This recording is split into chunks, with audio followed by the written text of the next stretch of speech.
नमस्कार किसान भाइयों और बहनों, आप सभी का बहुत स्वागत है कृषि दर्शन के आज के अंक में। किसान भाइयों, जैसा कि आप जानते हैं कि खेती किसानी में सबसे बड़ा धन पशुधन को माना जाता है।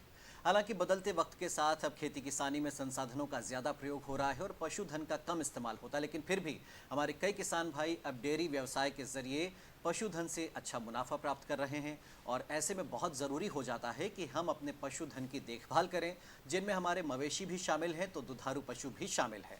तो वर्षा का जब मौसम चल ही रहा है, तो ऐसे में आज हम चर्चा करते हैं कि पशुओं की देखभाल इस मौसम में कैसे करें, उनको कौन से रोग हो सकते हैं, उनके लक्षण क्या होते हैं और अपने पशुओं को इन रोगों से कैसे बचाना है। तो आज हमारे इन सवालों का जवाब देने के लिए हमारे साथ स्टूडियो में मौजूद हैं डॉक्टर जॉयसी जोगी। आप सहायक प्राध्यापक हैं और पशुपालन महाविद्यालय और पशु चिकित्सा महाविद्यालय महू में आप पदस्थ हैं। बहुत स्वागत है आपका डॉक्टर जॉयसी जोगी जी। तो मैम, शुरुआत यहीं से करते हैं हम कि चूंकि वर्षा ऋतु का दौर भी चल रहा है और ऐसे में इस मौसम में मवेशियों में कौन से प्रमुख रोग होते हैं, उनके लक्षण क्या होते हैं? जी। जैसा कि हम सभी जानते हैं कि भारतवर्ष जो है वो एक कृषि प्रधान देश है। ऐसे में हमारे पशुओं की देखभाल करना और उन्हें रोगों से बचाना, यही हमारी प्राथमिकता है। तो मैं आपको ये बताना चाहूँगी कि वर्षा ऋतु में कुछ विषाणु जनित रोग और कुछ जीवाणु जनित रोग जो होते हैं, वो प्रमुख रूप से होते हैं। यदि हम विषाणु जनित रोगों की बात करें तो उसमें एफएमडी, जिसे हम मुंह पका खुरपका रोग कहते हैं, एकटंगिया, एचएस, हेमोरेजिक सेप्टिसीमिया जिसे हम कहते हैं। तो इसी प्रकार के रोग जो हैं जीवाणु जनित, वो मुख्यतः जानवरों में पाए जाते हैं। जी, इसके अलावा अगर विषाणु जनित रोग से हम शुरुआत करते हैं तो इसके लक्षण क्या होते हैं या कौन से जो प्रमुख रोग हैं वो इस वक्त सबसे ज़्यादा होते हैं और किसान भाई उनकी पहचान कैसे करें? जी जी। तो सबसे पहले मैं चर्चा करना चाहूँगी मुंह पका खुरपका रोग की। यह रोग जो है वह जो हमारे मवेशी हैं, जिनके खुर जो हैं रहते हैं, उनमें ये मुख्यतः पाया जाता है। और इसकी पहचान जो है, इन जानवर जो होता है वो चप चप की आवाज़ करता है और फफोले पाए जाते हैं। फफोले कहाँ पाए जाते हैं? थन पर पाए जाते हैं, खुर पर पाए जाते हैं, और जहाँ पर बाल नहीं होते हैं चमड़ी पर, उस स्थान पर मुख्यतः यह फफोले पाए जाते हैं। तो सबसे पहले तो हमारे कृषक भाई अगर इसे पहचान लेते हैं तो उन्हें बीमार पशुओं को स्वस्थ पशु से सबसे पहले अलग कर देना चाहिए। और जैसे ही वो इसे अलग कर देते हैं तो या तो वो घर पर ही प्राथमिक उपचार जानवरों को प्रदान कर सकते हैं, या फिर वो पशु चिकित्सक के पास जाकर के तुरंत ही उनसे इलाज कितने घातक रोग होते हैं जो वायरस जनित, जैसा आप बता रहे हैं, विषाणु जनित जो रोग हैं, कितने घातक हो सकते हैं? जी देखिए, घातक जो रोग हैं वो डिपेंड करता है कि कौन सा प्रकार जो है विषाणु का वो जानवर को या पशु को संक्रमित कर रहा है। मुख्यतः हमारे भारतवर्ष में मुंह पका रोग के 3 जो वेरिएंट है या हम कह सकते हैं प्रकार हैं, वो प्रचलित हैं। जैसे कि ओ, ए और एशिया 1। तो यह उस पर डिपेंड करता है कि जानवर को किस प्रकार का। ये तीनों जो आप प्रकार बता रही हैं, इनमें अलग अलग लक्षण होते हैं? लक्षण तो सेम ही होते हैं, परंतु विषाणु में ही ये उनके प्रकार हैं। जी अच्छा। तो ये अब अगर किसान भाई को पता चल रहा है कि हमारे जो ये दुधारू पशुओं में होते हैं या सभी प्रकार के मवेशियों में ये वायरस हो सकता है? जी, दुधारू में दुधारू पशुओं को अगर ये विषाणु संक्रमित करते हैं तो दूध उत्पादन पर इसका असर पड़ता है, पर ये वैसे भी हर प्रकार के मवेशियों में हो सकते हैं। अगर अब हमारे किसान भाइयों को पता चला कि हमारे मवेशी इस वायरस से या इस विषाणु जनित रोग से पीड़ित हैं, तो सबसे पहले उन्हें क्या करना चाहिए? क्या किसान भाई खुद उनका कुछ प्राथमिक उपचार कर सकते हैं? जी जी, बिल्कुल बिल्कुल। पोटाश रहता है हमारे पास, बेटाडीन का सल्यूशन रहता है, तो हम उससे पहले तो पशु के जो घाव होते हैं उसकी पशुपालक जो है सफाई कर सकते हैं। जी, और जैसा कि अगर पैर में है कुछ फफोले अगर पाए जाते खुर में, जी, अगर खुर में इस प्रकार के अगर कोई लक्षण दिखाई देते हैं तो वो बेटाडीन के घोल से उसकी सफाई कर सकते हैं। और सबसे पहले तो स्वस्थ पशुओं से, जो संक्रमित पशु है, उनको अलग कर देना चाहिए। जी, इसके बाद अगर बीटाडीन या इसके सॉल्यूशन से लाभ नहीं हो रहा है, या कब तक इंतजार करना चाहिए किसान भाइयों को? कितने दिन ये प्राथमिक उपचार दिया जा सकता है? देखिए, यह बीमारी जो है ये बहुत ही फैलती है, संक्रमित बहुत जल्दी स्वस्थ पशुओं को करती है। अच्छा। तो शीघ्रातिशीघ्र हमारे जो पशु मालिक हैं उनको तुरंत ही पशुपालक वेटनेरियन से कंसल्ट करना चाहिए और उनका उपचार उनसे यानी लेना शुरुआत में चाहिए। आप प्राथमिक उपचार दे लें, लेकिन जितना जल्द हो सके आप पशु चिकित्सक के पास अपने मवेशियों को ले जाएं। बिल्कुल, बिल्कुल। अच्छा, ये पशु को रोग होए ना, इसके लिए कुछ बचाव आप बताना चाहेंगे जी, कि जी। वायरस से बचाया जाए, क्योंकि हमारे यहाँ कहते हैं कि भाई बचाव बेहतर है इलाज जी, से। जी। तो क्या पशुओं को इन रोगों से बचाने के भी कोई तरीके हैं? जी, जी, बिल्कुल। तो सबसे पहला जो बचाव का तरीका है वो तो होता है टीकाकरण। अच्छा। जी। तो जैसे ही हमारे पशुपालक पशुओं को रखने लगते हैं, सबसे पहले उन्हें अपना ध्यान जो है केंद्रित करना चाहिए टीकाकरण पर। तो जैसे ही जो बछड़ा है 6 महीने की जब उसकी उम्र होती है, उसी समय उसे टीकाकरण करवाना चाहिए। अब वो डिपेंड करता है कि जो टीका है वो किस प्रकार का है। अगर वो ऑयल एडजुवेंट है तो साल में 1 बार, और अगर वो एलम प्रेसिपिटेटेड है तो साल में 2 बार। तो पहले 6 माह की उम्र में लगाया जाएगा, फिर उसके बाद जो उसका दूसरा डोज है, बूस्टर डोज जिसे हम कहते हैं, वो 1 से 3 माह के अंदर उसे रिपीट करना है हमें। जी, जी। और प्रति वर्ष बूस्टर डोज लगता है वर्षा ऋतु से पहले। जी। अगर हमारे जो दुधारू पशु या मवेशी हैं विषाणु जनित रोग से संक्रमित हो गए हैं, पशु चिकित्सक से सलाह ले ली है, कितना वक्त लग सकता है उनको ठीक होने में?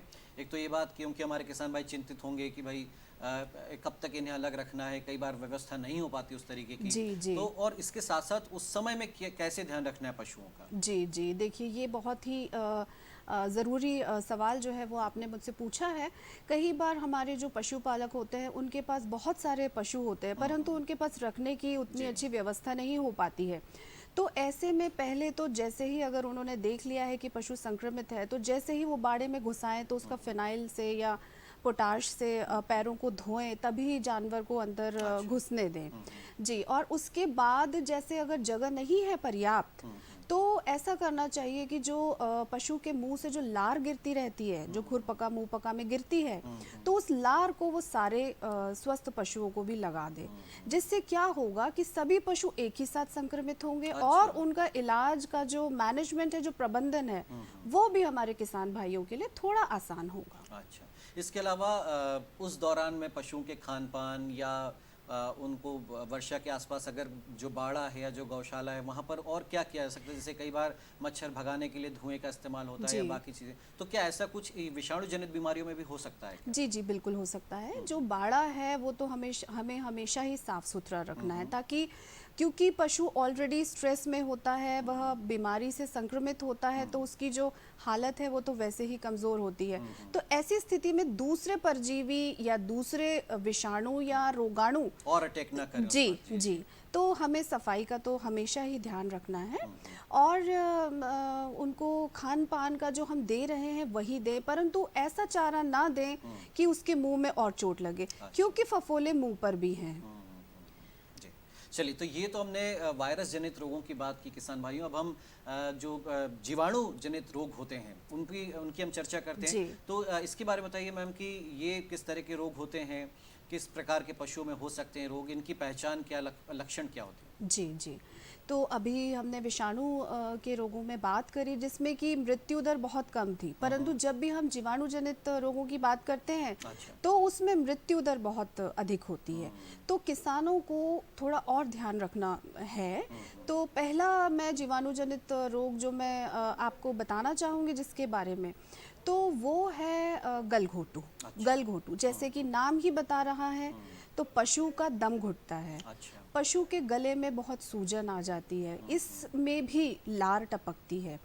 यदि पशु किसी प्रकार से स्ट्रेस में है या उसमें किसी प्रकार की थकान है, तो ऐसे समय में ये रोग के लिए ज़्यादा प्रोन हो जाते हैं। मेरा मतलब है कि बहुत आसानी से जो है रोगाणु जो है वो पशु को संक्रमित कर सकते हैं। ये क्यों हो सकता है रोग? यानी इसके क्या किसी प्रकार के पर्यावरण में इस तरह की बीमारी फैलती है, या ये बरसात के मौसम में होते ही इस तरह के रोग, और इसके और कुछ लक्षण हो सकते हैं क्या गले में सूजन के अलावा? जी, जी, गले में सूजन होती है, गले में से घर्र घर्र की आवाज़ आती है, जो इसका प्रमुख लक्षण है, जिसे देख करके किसान भाई इसे पहचान सकते हैं।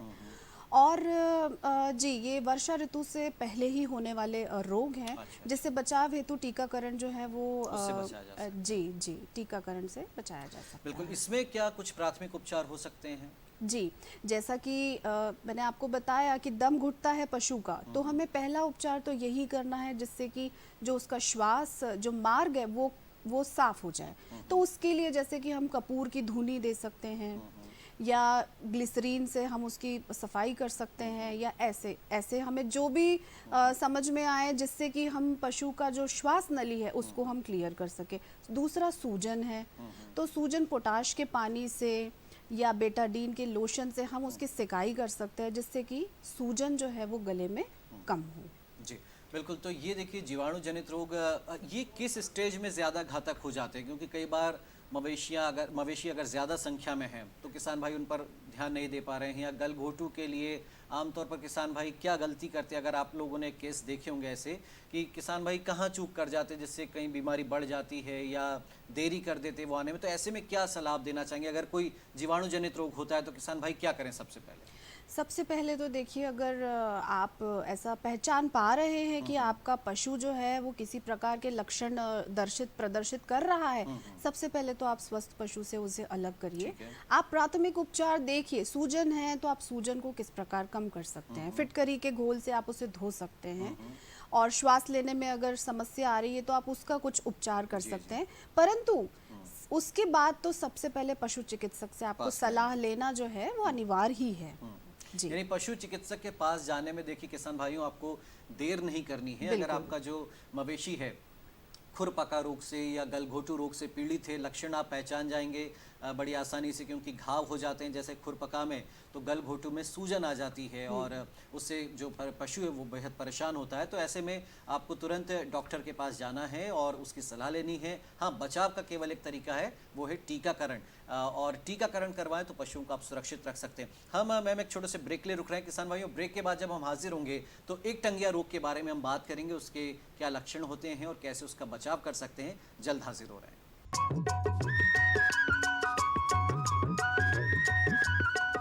अरे सुन तो। मुझे क्या सुनाना चाहते हो? जो सुनाओ मेरी सौतन को। किसको? अरे वही तुम्हारा मोबाइल फोन जिससे सुबह शाम दिन रात चिपके रहते थे और कहते थे किसान कॉल सेंटर से बातें हो रही हैं। अच्छा ये बात है। हाँ, क्यों? क्या हुआ? अब बात नहीं होती क्या? अब तो झट से बात हो जाती है। संबंधी समस्याओं का अपनी भाषा में तुरंत हल पाने के लिए पूरे भारत में किसी भी फोन से हेल्पलाइन नंबर पर संपर्क करें। किसानों का दोस्त किसान कॉल सेंटर।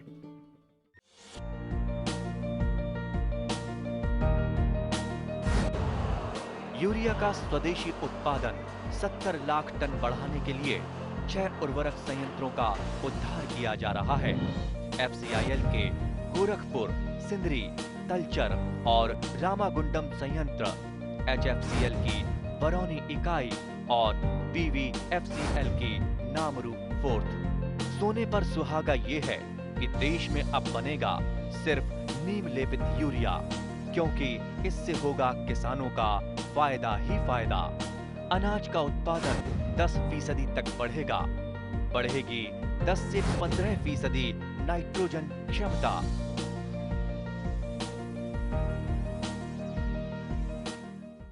ब्रेक के बाद किसान भाइयों एक बार फिर आपका स्वागत है। आज हम चर्चा कर रहे हैं पशुओं में होने वाले प्रमुख रोग, उनके लक्षण और उनके बचाव के बारे में। डॉक्टर जोयसी जोगी जी आज हमारे साथ स्टूडियो में हैं। आप सहायक प्राध्यापक हैं पशु चिकित्सा महाविद्यालय महू में आप पदस्थ हैं। मैम, हम चर्चा कर रहे थे जीवाणु और विषाणु जनित रोगों के बारे में। जी। एक टंगिया रोग, इसका भी जिक्र आपने किया था। जी। ये क्या होता है, कैसे हो सकता है पशुओं में, इसके लक्षण क्या है? जी जी एक टंगिया रोग जो है ये क्लॉस्ट्रीडियम नामक जीवाणु से होता है। अच्छा। और जी जब भी घाव होता है तो उस वक्त क्या होता है कि सड़ जाता है मांस।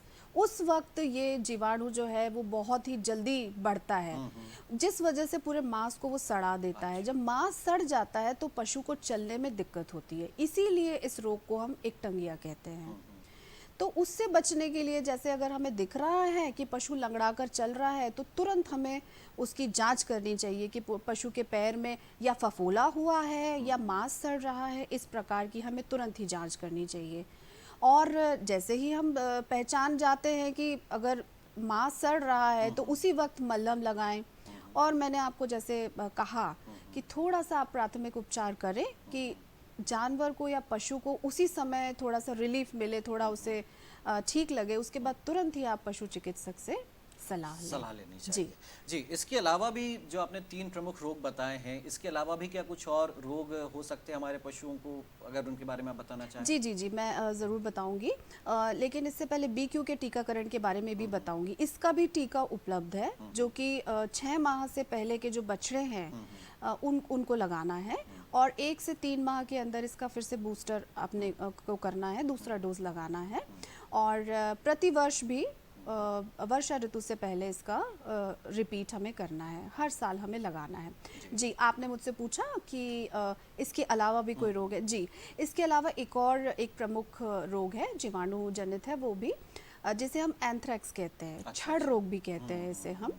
तो एंथ्रैक्स के साथ में लेकिन ये है कि ये हर जगह नहीं पाया जाता है। जिस जगह पर इसके जो आउटब्रेक्स होते हैं ये उसी जगह पर पाया जाता है, तो हर जगह इसका टीकाकरण उपलब्ध नहीं होता है। जिस जगह पर ये बीमारी पाई जाती है उसी जगह पर इसका टीकाकरण उपलब्ध होता है। जी, तो इसके अलावा टीकाकरण अगर हमारे किसान भाई करवा रहे हैं तो सावधानियां उन्हें क्या बरतनी चाहिए? जी, टीकाकरण जो है वो बहुत ही आवश्यक है हमारे पशुओं के लिए, हमारे पशुपालकों के लिए। तो सावधानी के तौर पर मैं ये कहना चाहूँगी कि सबसे पहले तो आप अपना देख लें कि पशु स्वस्थ है, पशु गाभिन तो नहीं है, अच्छा। अब वो गर्भावस्था में तो नहीं है, किसी प्रकार की परेशानी में तो नहीं है। अगर इस प्रकार की कोई भी स्थिति होती है तो उस समय टीकाकरण बिल्कुल भी नहीं करवाना चाहिए। अच्छा। जी, यानी अगर किसान भाई देखिए, अगर आपका पशु किसी रोग से पीड़ित है या गर्भावस्था में है तो उस वक्त आपको टीकाकरण नहीं करवाना है। जी। इसके अलावा एक टंगिया रोग का अपन जिक्र कर रहे थे, क्या वो भी संक्रमक बीमारी है? जी। और क्या अगर संक्रमण है किसी पशु को तो उस समय भी वही सावधानी बरतनी है जो बाकी रोगों के समय? बाड़े को साफ रखना है, संक्रमित पशु को तुरंत ही स्वस्थ पशुओं से हमें अलग कर देना अच्छा, है। अगर किसी भी रोग से पीड़ित है हमारा दुधारू पशु, जी। तो उस वक्त क्या उसके दूध का इस्तेमाल क्या किसान भाइयों करना चाहिए? जी, कर सकते हैं, हम इस्तेमाल कर सकते हैं, क्योंकि जब भी हम दूध को उबालते हैं उस समय सारे जीवाणु और विषाणु जो हैं वो नष्ट हो जाते हैं, तो हम इस्तेमाल। इसके अलावा चलते चलते और क्या किसान भाइयों को आपकी ओर से सलाह, यानी खान पान कैसा हो पशुओं का इन दिनों में, कुछ आप जानकारी देना? जी, खान पान तो पशुओं का विशेष ध्यान पशुपालकों को रखना ही चाहिए, बिकॉज़ अगर हम पशुपालक भाई जो हैं अगर वो पशुओं का खान पान अगर नहीं देखेंगे, उन्हें एक बैलेंस्ड डाइट अगर नहीं देंगे तो पशु हमारी अल्टीमेटली जो है हमारे पशुओं की सेहत पर असर पड़ेगा और दूध उत्पादन जो है उसकी वो बिल्कुल जी उत्पादन घटेगा तो किसान भाइयों को ही नुकसान होगा। जी, चलिए जी। तो देखिए किसान भाइयों, बहुत सावधानी रखनी है। सबसे पहले तो अपने पशुओं का टीकाकरण समय पर करा लें। जैसे 6 महीने का बछड़ा होता है उससे बिल्कुल टीका लगवाएं। और अगर इन दिनों में किसी भी रोग से पीड़ित है आपका पशु तो पहले प्राथमिक उपचार जैसा बताया है डॉक्टर जोशी जोगी जी ने वो आप कर सकते हैं, लेकिन देर नहीं करना है, इंतज़ार नहीं करना है, तुरंत अपने पशु चिकित्सक के पास जाना है और वहाँ पर अपने पशु के लिए जो बेहतर उपचार हो सकता है वो आपको पशु चिकित्सक बताएंगे, उसका इस्तेमाल करना है। और अपने संक्रमित पशुओं को अगर आपके पास व्यवस्था है तो दूर रखें स्वस्थ पशुओं से, वरना स्वस्थ पशु भी जो हैं वो संक्रमित हो सकते हैं और इससे आपका नुकसान और आपकी चिंता और परेशानी बढ़ सकती है। तो बहुत शुक्रिया डॉक्टर जोशी जोगी जी, आप हमारे साथ इस कार्यक्रम में जुड़े और आपने इतनी अहम जानकारियां हमारे किसान भाइयों को दी। और किसान भाइयों, अब आप देखिए खबरें खेती की।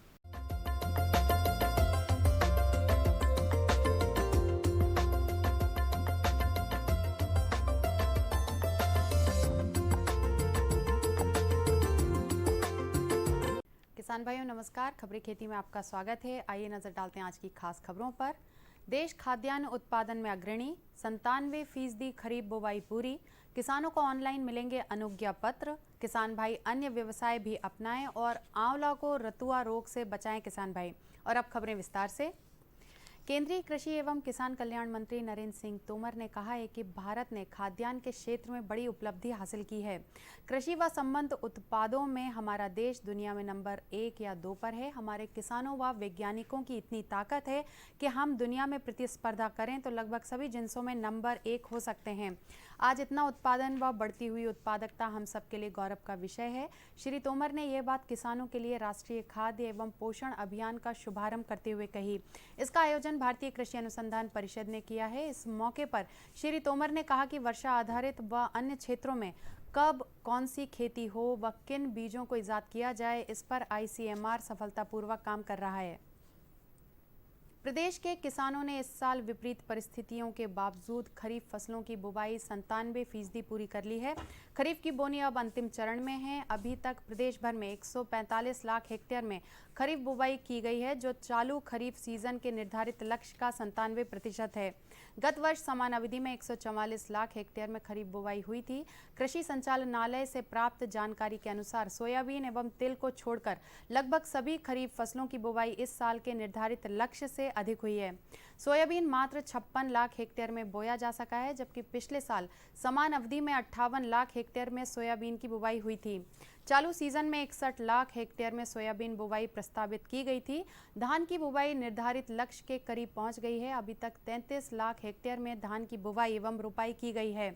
ज्वार 1.5, मक्का 15, बाजरा 3.5, तुअर 4.25, उड़द 15, मूंग 1.5, मूंगफली 4 और राम तिल 3 लाख हेक्टेयर में बोई गई है। कपास की बुवाई 6 लाख हेक्टेयर में हुई है, जो लक्ष्य से अधिक है। प्रदेश के वन विभाग में लकड़ी और बांस उत्पादक किसानों और परिवहनकर्ताओं को परमिट प्राप्त करने और नाके पर होने वाली कठिनाइयों के मद्देनजर अब अनुज्ञा पत्र ऑनलाइन मिल सकेंगे। उल्लेखनीय है कि केंद्रीय पर्यावरण, वन एवं जलवायु परिवर्तन मंत्रालय ने नेशनल ट्रांजिट पास सिस्टम के तहत प्रायोगिक रूप से मध्य प्रदेश और तेलंगाना राज्य का चयन किया है। प्रधान मुख्य वन संरक्षण एवं वन बल प्रमुख रमेश कुमार गुप्ता ने बताया कि परमिट जारी करने के लिए एप्लीकेशन ऐप लॉन्च किया गया है। इसमें वनोपज व्यापारी और किसान लकड़ी, बांस के अंतर्राज्यीय के साथ साथ राज्य के भीतर परिवहन के लिए ऑनलाइन अनुज्ञा पत्र प्राप्त कर सकेंगे। खेती को लाभ का धंधा बनाने के लिए जरूरी है कि कृषक बंधु कृषि संबंध अन्य व्यवसायों को भी अपनाएं। इससे निश्चित ही किसानों को लाभ मिलेगा। नवीन तकनीकों को अपनाने से कम लागत में अधिक उत्पादन से ज्यादा मुनाफा प्राप्त करना आसान होगा। किसान कल्याण एवं कृषि विकास मंत्री कमल पटेल ने गत दिवस भारतीय कृषि अनुसंधान परिषद की क्षेत्रीय समिति की 7वीं बैठक को ऑनलाइन संबोधित करते हुए ये बातें कही। श्री पटेल ने कहा कि मध्य प्रदेश के कृषकों ने कोरोना काल में भी जब सारे कार्य बंद थे तब कृषि कार्य किया, साथ ही अन्य लोगों को भी रोजगार प्रदान किया। कृषकों के अथक परिश्रम से ही प्रदेश को निरंतर कृषि कर्मण अवार्ड मिलता रहा है।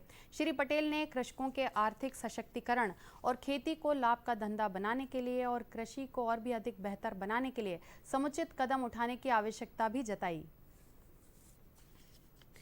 आंवला को रतुआ रोग, फफूंदी जन्य रोग से अत्यधिक नुकसान होता है। रोगी पौधों की पत्तियों एवं फलों पर गोल अंडाकार भूरे धब्बे बनते हैं। यह रोग अपेक्षाकृत देसी किस्मों को अधिक प्रभावित करता है। रोग के लक्षण दिखाई देते ही पौधों पर डायथेन Z 78 2.5 ग्राम प्रति लीटर का छिड़काव करें। तो किसान भाइयों, खबरें खेती में फिलहाल इतना ही। साथ ही मुझे दीजिए आज्ञा। नमस्कार। तो किसान भाइयों, आज के कार्यक्रम में इतना ही। हमें पूरी उम्मीद है कि जो जानकारियां हमने आप तक पहुंचाई हैं उसका आप पूरा इस्तेमाल करेंगे और खेती किसानी में से आपको फायदा होगा। फिलहाल आज के अंक में इतना ही। मुझे दीजिए इजाजत। नमस्कार।